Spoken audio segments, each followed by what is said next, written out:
दोस्तों आज हम एक्सप्लेन करने वाले हैं हाल ही में आई मूवी जवान, जिसमें शाहरुख खान लीड रोल में है और ये मूवी रिकॉर्ड तोड़ कमाई कर रही है। वीडियो शुरू करने से पहले आप वीडियो को भी लाइक कर दीजिए। अब चलिए बिना समय गवाए वीडियो शुरू करते हैं। दोस्तों मूवी की शुरुआत में 1986 का सीन दिखाते हैं, जहां नदी में गांव वालों को काफी गंभीर हालत में एक आदमी मिलता है। गांव वाले उस आदमी को अपने यहाँ लाकर उसका इलाज करना शुरू करते हैं। उस आदमी को लगभग 5 गोलियां लगी थी और कई सारी हड्डियां भी टूट चुकी थी। उसकी पूरी बॉडी का इलाज गांव वाले जड़ी बूटियों से करते हैं और फिर पूरी बॉडी पर पट्टी बांध देते हैं, क्योंकि जिससे उसकी टूटी हुई हड्डियां जुड़ सके। थोड़े टाइम बाद उस गांव में कुछ पुलिस वाले आकर उन लोगों को मारने लगते हैं और कत्लेआम मचा देते हैं। तब गांव वाले अपने देवता से मदद की गुहार लगाते हैं और अचानक से वह पट्टियों में लिपटा हुआ आदमी खड़ा होकर उन सारे पुलिस वालों को बड़ी बेरहमी से मारने लगता है। यह सीन देखने में काफी जबरदस्त लगता है और जिस तरह से शाहरुख खान का फेस रिवील होता है, उस सीन को देखकर तो मजा ही आ जाता है।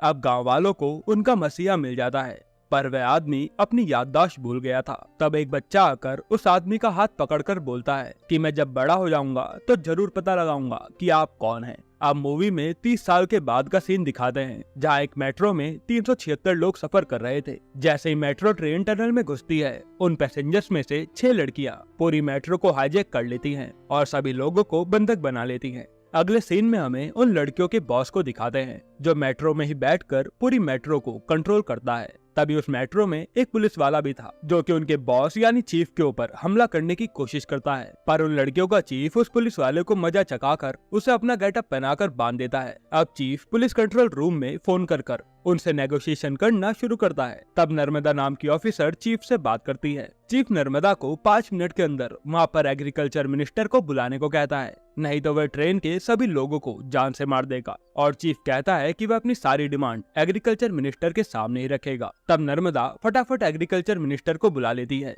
चीफ एग्रीकल्चर मिनिस्टर को बोलता है कि उसे 40,000 करोड़ रुपए चाहिए। मिनिस्टर बोलता है कि वह इतने सारे पैसे कहां से लाएगा। तब वह आदमी मिनिस्टर को पैसे लाने का तरीका भी बताता है कि उसके पास एक आदमी का नंबर है और कहता है कि अगर तुम उस आदमी को बोलोगे तो वो तुम्हारे लिए पैसे का अरेंजमेंट करवा देगा, क्योंकि उसकी बेटी भी इसी ट्रेन में हमारे कब्जे में है। जिस आदमी की बात चीफ कर रहा था, उसका नाम काली गायकवाड़ होता है, जो कि एक बहुत बड़ा आर्म डीलर है। इधर काली को पता चल जाता है कि उसकी बेटी भी मेट्रो में किडनैप हो चुकी है और फिर कंट्रोल रूम से एग्रीकल्चर मिनिस्टर काली को पैसों के लिए बोलता है, तो काली पैसा देने के लिए मान जाता है और तुरंत उस चीफ के अकाउंट में 40,000 करोड़ रुपए ट्रांसफर करवा देता है। अब रास्ते में काली की बेटी कहती है कि तुम सब चोर हो, तो चीफ कहते हैं कि तुम्हारे पापा हमसे भी बड़े चोर हैं, जिन्होंने गवर्नमेंट बैंक से 40,000 करोड़ रुपए लोन लिए थे और उन्होंने वो पैसा बैंक को कभी लौटाया ही नहीं और उन बैंक वालों ने वो पैसा माफ भी कर दिया।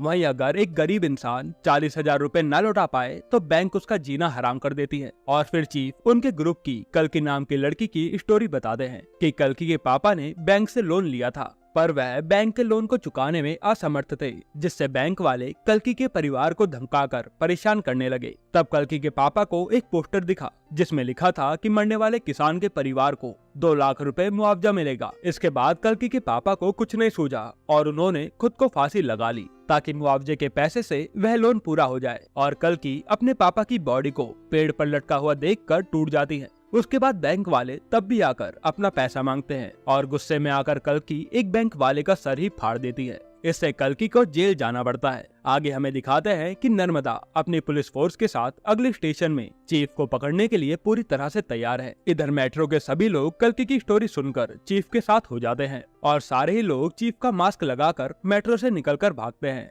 इसके कारण नर्मदा और उसकी पूरी टीम चीफ और उसके साथियों को पकड़ नहीं पाती और चीफ और उसकी टीम बड़े आराम से बचकर निकल जाते हैं। इसके बाद हमें दिखाते हैं कि उन 40,000 करोड़ को चीफ ने 60 लाख किसानों के अकाउंट में डलवा दिया है, जिनके ऊपर बैंक वालों का कर्जा था। जब ये बात पूरे देश में फैलती है तो हर कोई चीफ को अच्छा इंसान समझने लगता है। अब हमें पता चलता है कि चीफ की सारी लड़कियां जेल में रहती हैं। वह सब जेल से ही अपने काम को अंजाम देती हैं और सारी लड़कियों के अंदर अपनी अलग अलग खूबी थी और वह सब अपने काम में एकदम परफेक्ट थी। जैसे कि कोई हैकर है तो कोई फाइटर और कोई डॉक्टर। और ये सारी लड़कियां अपने मिशन को पूरा करने के बाद वापस जेल में चली जाती हैं और उस जेल का जेलर खुद चीफ होता है, जो कि एक बहुत बड़ा ऑफिसर है और उसका नाम आजाद है। आजाद सारी कैदियों को अपनी माँ और बहन मानता है और उन्हें जेल में ऐसे सुधार दिया जाता है कि वह दोबारा कभी कोई जुर्म ना करे। मूवी में अब हमें कावेरी अम्मा को दिखाते हैं, जिन्होंने आजाद को पाल पोस कर बड़ा किया है, और वे आजाद को शादी के लिए तैयार कर रही होती हैं। और हमें पता चलता है कि आजाद की उम्र अब थोड़ी ज्यादा हो गई है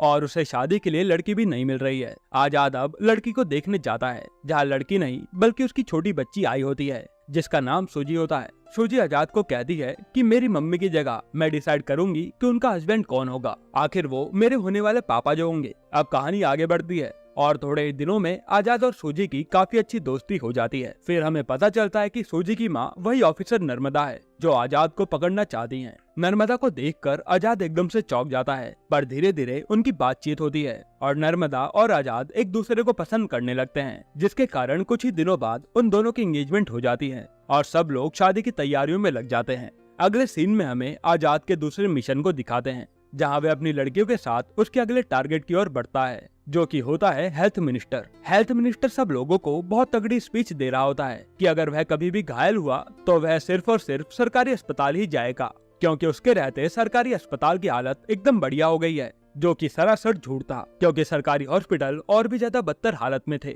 आजाद अब अपनी एक लड़की जो शूटर थी उससे हेल्थ मिनिस्टर को गोली मरवा देता है और एक प्लान के जरिए जैसे तैसे उस मिनिस्टर को सरकारी अस्पताल पहुंचा देता है, क्योंकि आजाद को दिखाना था कि सरकारी अस्पताल की हालत कैसी है। तब ये बात नर्मदा और उसकी टीम को पता चल जाती है कि हेल्थ मिनिस्टर को गोली लगी है और नर्मदा अपनी टीम के साथ उस मिशन के लिए चली जाती है। आजाद फिर नर्मदा से नेगोशिएशन करके अपनी डिमांड बताता है और वहीं पर आजाद के ग्रुप की एक और लड़की की स्टोरी दिखाते हैं, जो कि एक डॉक्टर थी और उसका नाम किरण था। एक दिन किरण के अस्पताल में 57 बच्चे काफी नाजुक हालत में आए थे, क्योंकि उन्होंने जहरीली गैस सूंघ ली थी और उन्हें ऑक्सीजन की सख्त जरूरत थी, पर हॉस्पिटल्स के बड़े अधिकारियों की वजह से वे ऑक्सीजन सिलेंडर बच्चों को नहीं मिल पाए और सारे ही बच्चे किरण की आंखों के सामने मर गए। पर बड़े अधिकारियों ने इन सब बच्चों की मौत का इल्जाम किरण पर ही डाल दिया, जिससे किरण का लाइसेंस उससे छीन लिया गया और उसे जेल में डाल दिया गया। फिर सीन प्रेजेंट में आता है, जहां आजाद की डिमांड यही थी कि सरकार उन सारे डॉक्टरों को सस्पेंड कर दे और वह सारे अधिकारी ये सारा ब्लेम अपने ऊपर लें,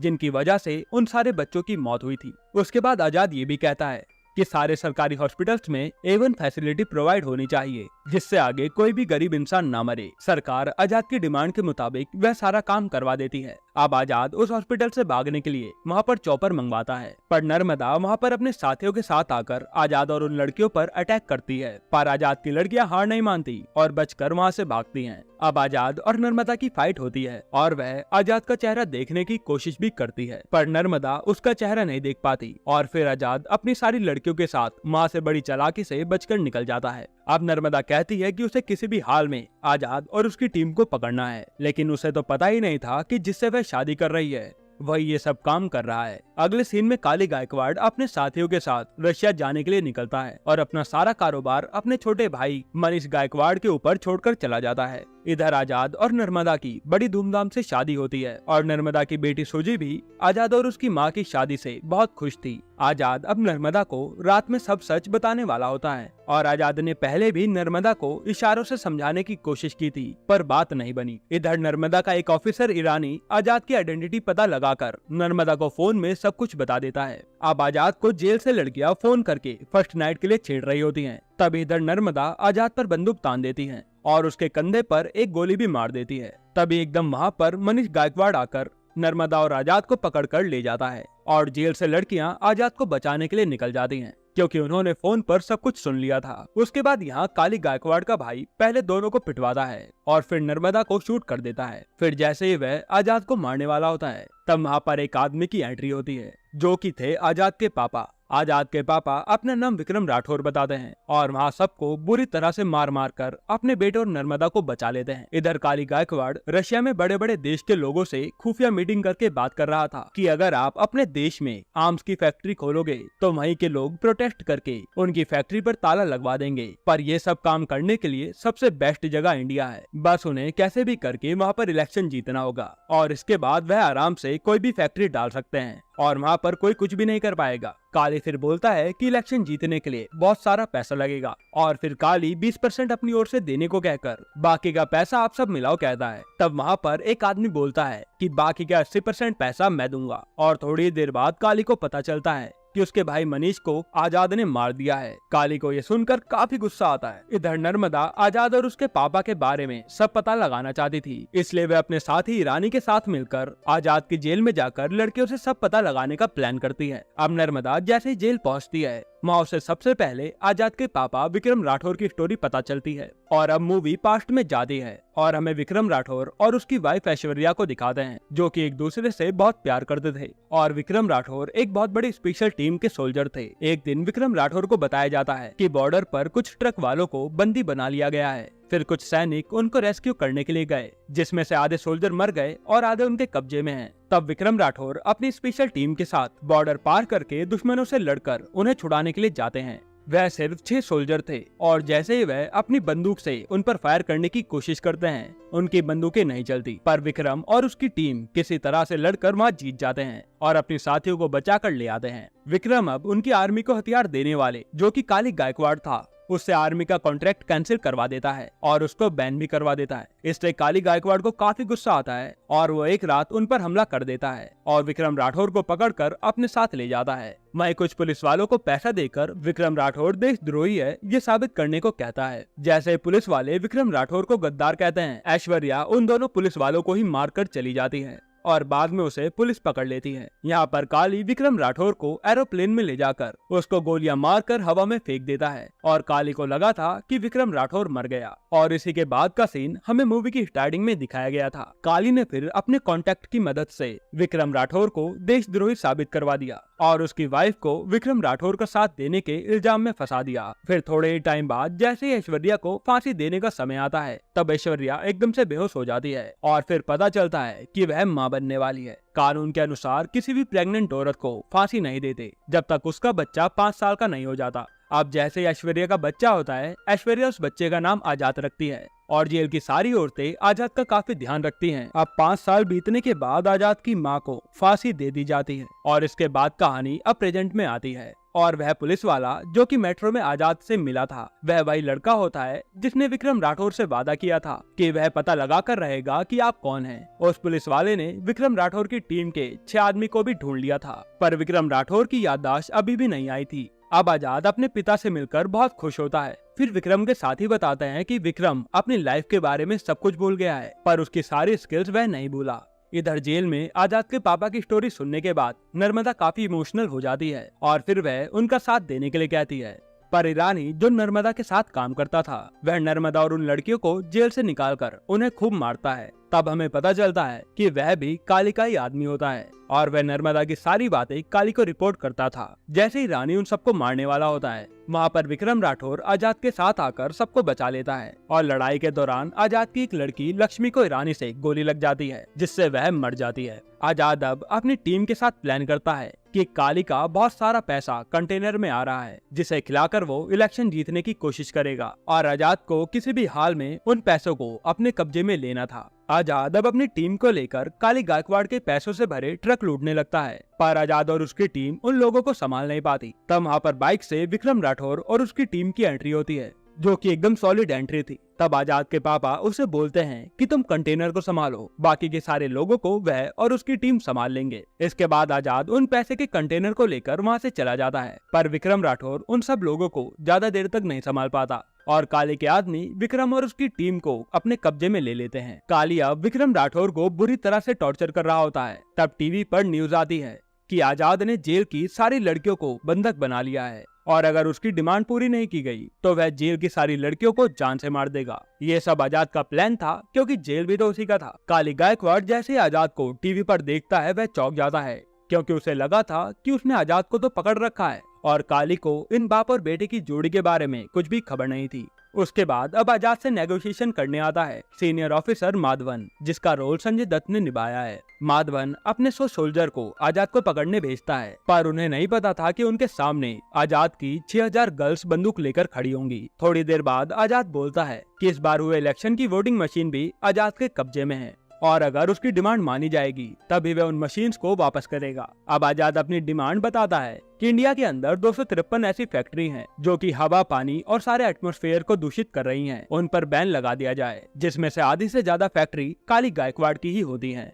तब एक बहुत बड़े कमीशन की मीटिंग बैठती है और वह फैसला लेते हैं कि उन सारी फैक्ट्रीज को बैन कर दिया जाए, जिससे कि इन्वायरमेंट को काफी फायदा होगा। ये सब होते ही अब आजाद अपना फेस रिवील करके बोलता है कि मैं विक्रम राठौर नहीं बल्कि आजाद हूँ, और वह सारे देशवासियों को एक अच्छी सी स्पीच देकर अपील करता है कि आप एक अच्छे नेता को उसके काम के अनुसार चुनिए, उसकी जाति या धर्म से नहीं। उसके बाद आजाद वोटिंग मशीन के कंटेनर को छोड़ देता है। इधर काली गायकवाड़ भी अपने साथियों के साथ विक्रम राठौर के जरिए आजाद के पास पहुंच जाता है, जहां पर काली का एक लंबा सा आदमी आजाद और उसके पापा को खूब मारता है, लेकिन फिर बाप बेटे की जोड़ी उस आदमी का बुरा हाल कर देते हैं। उसके बाद बारी आती है काली की, और जैसे ही काली अपनी बंदूक चलाने जाता है वह बंदूक नहीं चलती, और ये देखकर विक्रम राठौर को सब कुछ याद आ जाता है। फिर आजाद और उसके पापा मिलकर काली को खूब मारते हैं और उसको फांसी पर चढ़ा देते हैं, और ये मूवी यहीं पर खत्म होती है। दोस्तों, आपको ये मूवी कैसी लगी हमें कमेंट में जरूर बताइएगा, और अगर आपको हाल ही में आई नवाजुद्दीन सिद्दीकी की हड्डी मूवी देखनी है तो ये वीडियो देख लीजिए।